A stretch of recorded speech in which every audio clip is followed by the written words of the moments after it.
જે મિત્રો આ આખા સરગવાની રેસીપી છે।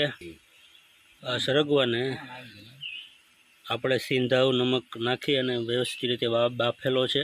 પડશે ચંદુભા આખા સરગવાનું શાક બનાવવાના છે, સરસ મજાનું ચૂલા ઉપર બનાવવાના છે। જુદી જુદી પેસ્ટ છે, આ મરચાં, આદુ, સિંગ નાખેલી છે, આ ડુંગળી છે, આ ટામેટા છે। આવી રીતે બધો જ મસાલો કમ્પ્લીટ છે। મિત્રો સૌ પ્રથમ આવી રીતે શુદ્ધ આપણું આ મગફળીનું તેલ છે।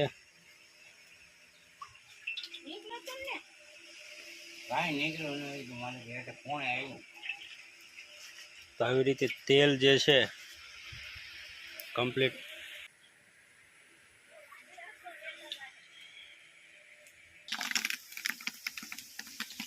આવી રીતે મીઠો લીમડો નાખવામાં આવી રહ્યો છે। તે આદુ અને મરચાંની પેસ્ટ નાખી છે। ત્યાર પછી આવી રીતે ડુંગળીની પેસ્ટ નાખવાની છે। આવી રીતે લસણ નાખવાનું છે, આદુની આવી રીતે આદુની પેસ્ટ, આદુ અને લસણની પેસ્ટ। આવી રીતે ધાણા જીરું પાવડર છે મિત્રો। આ કહેવાય ને કે ગામડાની અંદર જે આખા સરગવાનું શાક બનાવે, કઢી નથી કહેતો, શાકની વાત કરું છું, એ શાક બનાવે એ આવી રીતે ઘણા બધા મિત્રો ભેગા થઈ અને આવી રીતે બનાવતા હોય।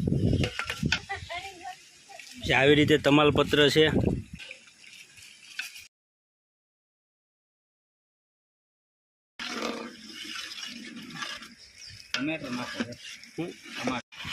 આવી રીતે ટામેટાનો સોસ છે, ગ્રેવી બનાવેલી છે ટામેટાની।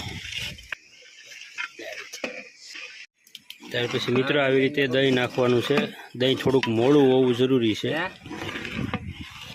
ત્યાર પછી મિત્રો આવી રીતે કાશ્મીરી મરચું છે। ત્યાર પછી મિત્રો આ સહેજ મોળી છાશ છે, એકદમ આ મોળી છાશ આપણે નાખીએ છીએ અંદર। સરગવાને જે બાફા હતા એમનું પાણી છે, એ પાણી આપણે આમાં એડ કરીએ છીએ। સરસ મજાનું ખારી સિંગ જે છે એનો ભૂકો છે, કાજુ પણ આપ લઈ શકો છો। આપણે જે પાપડી આવે એ અંદર એડ કરીએ છીએ। આવી રીતે કમ્પ્લીટ ભૂકો કરી ચંદુભા આતુભા ગોહિલ કમ્પ્લીટ આખા સરગવાનું શાક બનાવી રહ્યા છે। તો આ આપણી ખાંડ જે રો સુગર છે એ આપણે નાખીએ છીએ। ત્યાર પછી મિત્રો આ જે સરગવો કમ્પ્લીટ બાફેલો છે એ અંદર નાખવાનો છે ધીમે ધીમે કરીને।